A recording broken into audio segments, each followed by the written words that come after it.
Welcome to the Cold War 2.0, or the New Age Space Race. It's no longer 1969, the moon's already got a flag on it. Now, the new frontier is digital, and it's on the blockchain.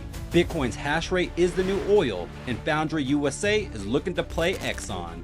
From white papers to world tours, Bitcoin sparked a movement that could be the last freedom coin in a growing surveillance world.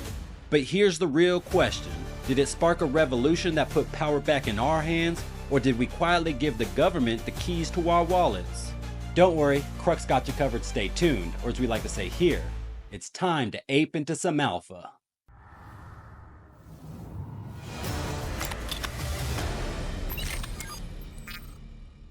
If you're new here, welcome to Alpha Bros, the ultimate pit stop for Web3 wisdom.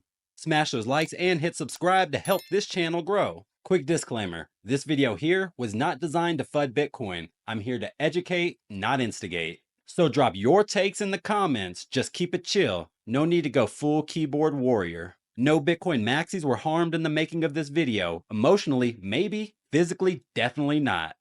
Bitcoin was born as a peer-to-peer rebellion, a digital lifeline after the 2008 financial collapse. But over time, what started as digital money for the people turned into digital gold. In fact, 75% of Bitcoin's supply has not moved in the past 6 months. Speculators stacked instead of spending, and just like that, Bitcoin became a vault instead of a currency. The price volatility turns it into a risk asset. Therefore, the store of value narrative has also been lost. Slow block times and sky-high fees.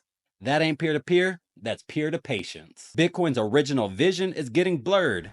Whole nations are stepping in, accumulating the tech for their own playbook.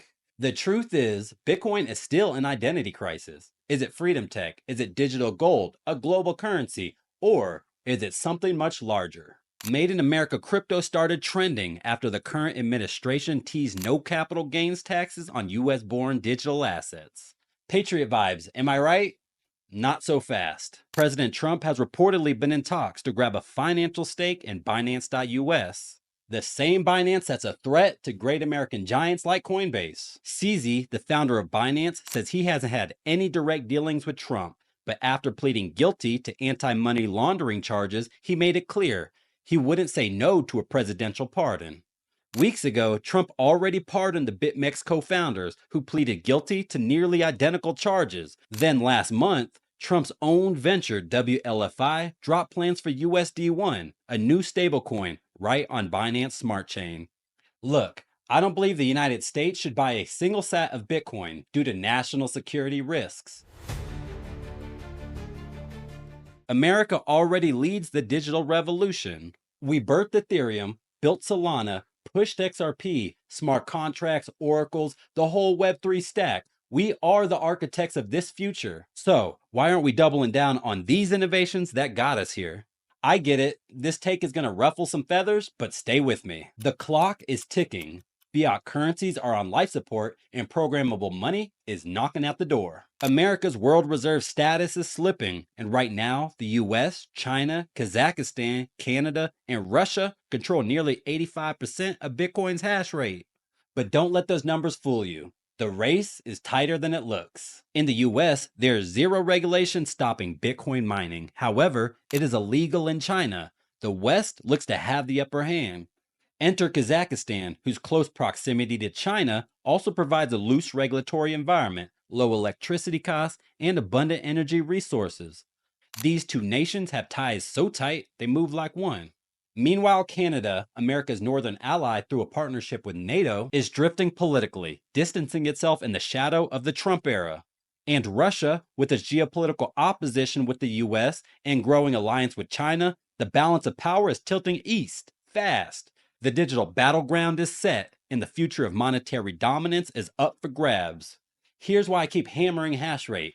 The moment one group controls 51%, the game's over if they decide. But let's be real, it's no secret China wants to be the next global power. The digital yuan is already locked and loaded. Meanwhile, the US is cooking up its own infrastructure through the FedNow pilot.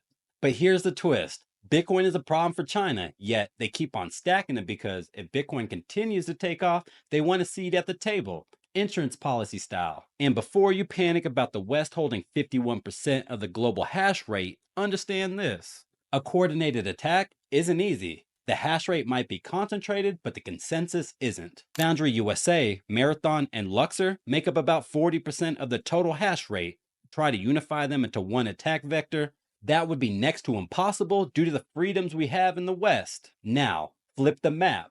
The East tells a whole different story. Antpool, F2 Pool, via BTC, and Spider Pool all trace their roots back to China, and together they make up the majority of the top mining pools. These four alone control 50% of the global hash rate, but here's the key difference. While US pools operate with independence, China's grip on its native pools is tight. Influence isn't just implied, it is enforced.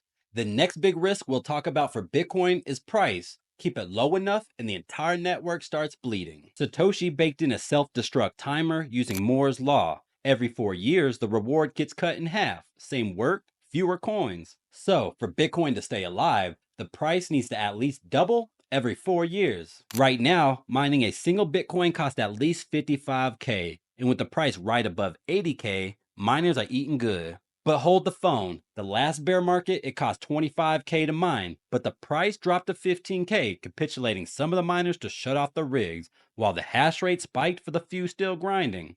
Fast forward to 2028. If Bitcoin isn't above $110,000, we could see mass miners exit overnight. That means less security, more centralization, and if that flat line lasts long enough, the entire network could collapse from the inside out. Real quick, if you learned anything from this video, even if you don't like what you're hearing, smash those likes. Let's keep the conversation rolling. A lot of countries are stacking sats right now, and the more adoption spreads, the more their Bitcoin treasury moves like gold, appreciating as demand increases. But here's the cold hard truth. The US leads the charge with 207,000 Bitcoin on hand, with China hot on its heels at 194,000. But those surface level numbers don't tell the whole story. Here's why. Back in 2016, Bitfinex got hit with one of the largest crypto heists in history. Nearly 120,000 Bitcoin vanished overnight. Fast forward, the US government managed to recover over 94,000 of those coins, worth a staggering $3.6 billion at the time, and now worth $8 billion. But here's the kicker.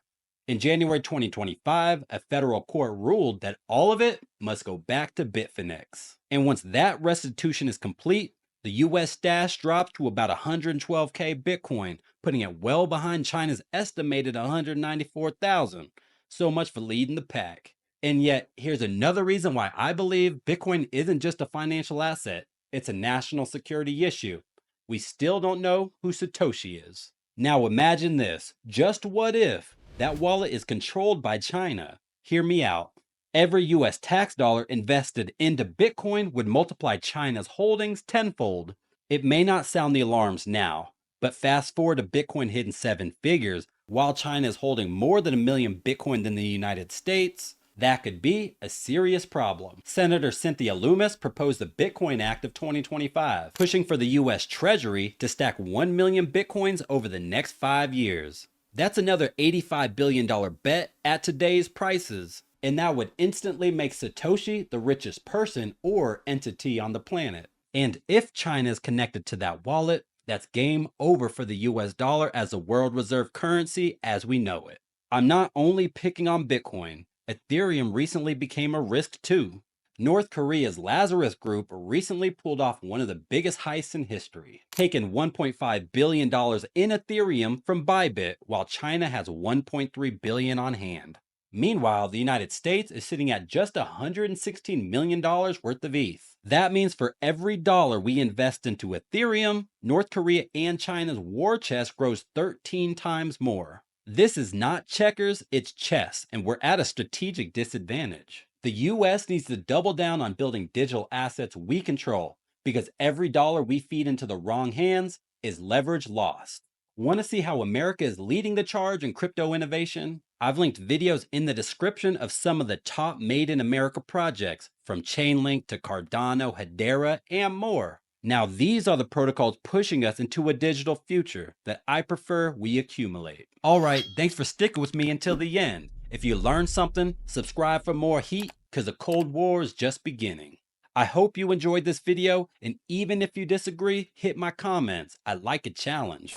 We have over 3,000 members in our Discord because we post the deepest plays and 24/7 content. Jump in, it's free. Thanks for watching, and here's another video to keep your vibes up. I was your host Crux signing out. Be patient, keep persistent, stay alpha.